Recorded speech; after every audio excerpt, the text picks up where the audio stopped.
El capitán de la nave y la tripulación decidieron unirse a Cortés. Lo mismo sucedió con una embarcación capitaneada por Rodrigo Morejón. Desde Castilla, Juan de Burgos llegó al mando de una embarcación que hizo escala en las Islas Canarias. Paralelamente, desde Sevilla llegó Juan de Salamanca, quien hizo escala en Santo Domingo. Las fuerzas españolas comenzaron el avance hacia Texmelucan acompañadas por un gran contingente de tlaxcaltecas, quienes sumaron 10.000 hombres bajo el mando de Chichimecatecutli. El objetivo de Cortés fue realizar un bloqueo a la ciudad de Tenochtitlán. Algunos pueblos cercanos decidieron apoyar a los españoles proveyéndoles también de alimentos. Cuando las fuerzas españolas llegaron a Texcoco, el tlatoani Coanacoch huyó hacia Tenochtitlán para reunirse con Cuauhtémoc. La población también evacuó la ciudad, yéndose en parte a Tenochtitlán en miles de barcas sin que Cortés pudiera evitarlo. Los tlaxcaltecas por su parte incendiaron el palacio de Nezahualpilli, en el cual se encontraban los códices texcocanos, después de 8 días fortificando su recinto en Texcoco, y sin recibir ataques, Cortés avanzó hacia el sur sobre Iztapalapa con 15 jinetes, 200 infantes y 5.000 aliados indios. Esto implicaba situarse casi sobre las veredas de acceso a Tenochtitlán. Tomó Iztapalapa, pero gran parte de los defensores pudieron ser evacuados en barcas. Por la noche los mexicas abrieron obras de contención provocando que la ciudad se inunde, por lo que Cortés debió evacuar la plaza esa misma noche, perdiendo las provisiones que había tomado. Al día siguiente los mexicas envían un ejército por tierra, y tropas que atacan desde balsas y se retiran cuando los españoles intentan cargar. Sin poder evitar el hostigamiento de las barcas, sin atreverse a atacar al ejército de tierra, que era muy numeroso, y sin alimentos, Cortés opta por replegarse a Texcoco. Pese a su temor de que haber sido rechazado evitara que continuaran pasando al bando español nuevas ciudades, recibe luego delegados de Otumba y otras poblaciones que le comunican su apoyo. El 15 de febrero de 1521 Cortés consideró que la construcción de los bergantines debía terminarse cerca del lago. Un gran número de tamemes y aliados tlaxcaltecas transportaron las tablas desde Tlaxcala hasta las orillas del lago de Texcoco y se excavaron zanjas para poner las embarcaciones en el agua. Una vez dispuestos los barcos, Cortés realizó una nueva salida para alcanzar los accesos a Tenochtitlán desde el oeste, dando vuelta a la laguna por el lado norte. Llevaba 25 jinetes y 300 infantes, más los aliados tlaxcaltecas. En febrero de 1521 una nueva embarcación, procedente de Santo Domingo, ancló frente a la villa rica de la Vera Cruz. En ella, se transportaba armamento, pólvora, 60 caballos y 200 hombres. Durante los últimos días de marzo de ese año, Gonzalo de Sandoval reunió 200 soldados españoles, 20 jinetes y un gran contingente de aliados chalcas y tlaxcaltecas. La siguiente etapa de la campaña se desarrolló en Xochimilco. El tlatoani local ofreció resistencia, casi a punto de ser vencido engañó a los españoles fingiendo tener intenciones de pactar pero solo con el objetivo de ganar tiempo y recibir ayuda desde Tenochtitlán. Cuauhtémoc envió un ataque combinado por tierra y por la laguna. Debido al factor sorpresa, mexicas y xochimilcas lograron una victoria temporal. Cortés casi fue hecho prisionero al caer de su caballo. La batalla se prolongó durante 3 días más y finalmente, los hombres de Cuauhtémoc se replegaron a Tenochtitlán. Tras haber roto la barrera defensiva, los conquistadores avanzaron a Coyoacán donde el gobernante prefirió huir y la localidad fue tomada por las fuerzas de Cortés. Desde este lugar, las fuerzas de ataque se dividieron con los objetivos de tomar Churubusco, controlar la retaguardia en Tláhuac y Mixquic, y rodear el lago por occidente hasta Tlacopan. De esta forma, se cerró totalmente el cerco a Tenochtitlán, que se encontraba a 13 kilómetros de distancia. Controlado el oriente, nororiente y sur, Cortés no dudó en reafirmar las posiciones. El objetivo de aislar la ciudad se había logrado y ahora faltaba coordinar un ataque simultáneo a la ciudad desde todos los accesos, al igual que el asalto apoyado en los bergantines que había venido construyendo. Poco antes de iniciar el sitio de la ciudad, Antonio de Villafaña, aún fiel a Diego Velázquez de Cuéllar, elaboró un plan para asesinar a Cortés y a los capitanes Sandoval, Alvarado y Tapia. Pronto Villafaña fue descubierto y sentenciado a la horca, por lo que el hecho no tuvo mayor repercusión. Tras el incidente, Cortés comenzó a reagrupar fuerzas. Los bergantines estaban listos en Texcoco, solicitó hombres de Chalco, Tlalmanalco, envió mensajeros a Xicoténcatl y pidió refuerzos de Tlaxcala, Cholula y Huejotzingo. Entre los capitanes tlaxcaltecas viajaba Xcoténcatl Xiacatzin, el hijo, quien nunca había querido ser aliado de Cortés. Pedro de Alvarado fue asignado al frente de Tlacopan. Cristóbal de Olid con el apoyo de Andrés de Tapia, Francisco Verdugo y Francisco Lugo por Coyoacán. Gonzalo de Sandoval, apoyado por Luis Marín y Pedro de Ircio, por Iztapalapa. Hernán Cortés quedó al mando de los bergantines desde Texcoco.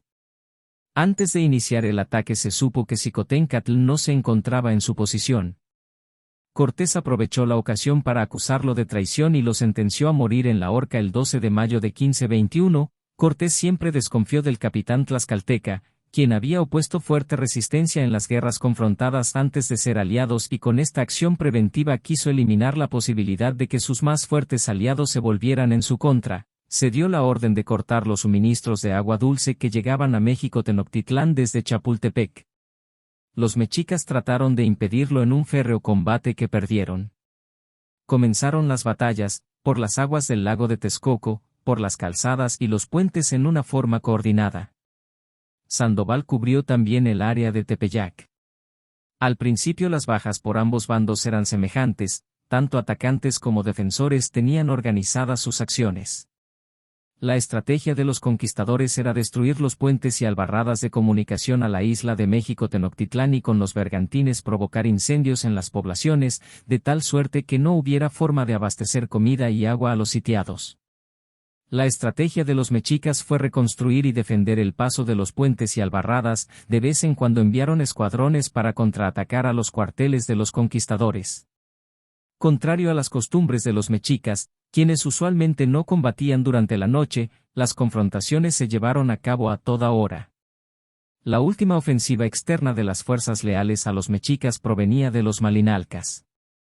Cortés envió fuerzas a cargo de Andrés de Tapia y Gonzalo de Sandoval para detener su avance. Los conquistadores españoles pensaron que los mexicas estaban totalmente debilitados y realizaron una incursión general a la ciudad. En una escaramuza Cortés fue capturado, pero fue valientemente rescatado por Cristóbal de Guzmán, quien por salvar la vida de Cortés cayó prisionero en manos de los mexicas. En franca retirada, algunos otros españoles fueron hechos prisioneros. De acuerdo con las costumbres de guerra de los mexicas, los prisioneros fueron sacrificados a sus dioses en lo alto de sus templos. Impotentes, pudieron observar los hechos a lo lejos, reconociéndolos por la blancura de su piel. Sin embargo, el hecho dio ánimo a Pedro de Alvarado, quien, en su afán de venganza, se colocó a la vanguardia para el asalto final. Al final del sitio, que duró 3 meses, Pedro de Alvarado tomó la plaza de Tlatelolco. Los tenoccas que aún quedaban confrontaron las últimas batallas y fue entonces cuando los conquistadores pudieron observar, horrorizados, que los mexicas no solo habían sacrificado a los prisioneros, además de extirparles el corazón, habían arrancado la piel de los españoles caídos para adornar sus templos y ofrendarla a su dios Ipetotec. En la refriega murieron algunos de los últimos señores y jefes mexicas. Cuauhtémoc se reunió en Tolmayecan con sus capitanes, intendentes y principales para deliberar la inminente rendición. El 13 de agosto de 1521, Cuauhtémoc salió de Tenochtitlán en una canoa, probablemente con la intención de negociar la rendición, pero fue avistado y capturado por el capitán García Holguín, mientras la ciudad caía en manos de los españoles y de sus aliados. Cuando Cuauhtémoc estuvo en presencia de Cortés, señaló el puñal que el conquistador llevaba al cinto y le pidió que lo matara, pues no habiendo sido capaz de defender su ciudad y a sus vasallos, prefería morir a manos del invasor. Este hecho fue descrito por el propio Hernán Cortés en su tercera carta de relación a Carlos I de España. De acuerdo a las estimaciones de Hernán Cortés, los conquistadores españoles, junto con sus aliados tlaxcaltecas, texcocanos, huejotzincas, chalcas, cholultecas y demás coaligados mataron a más de 40,000 mexicas durante las últimas jornadas.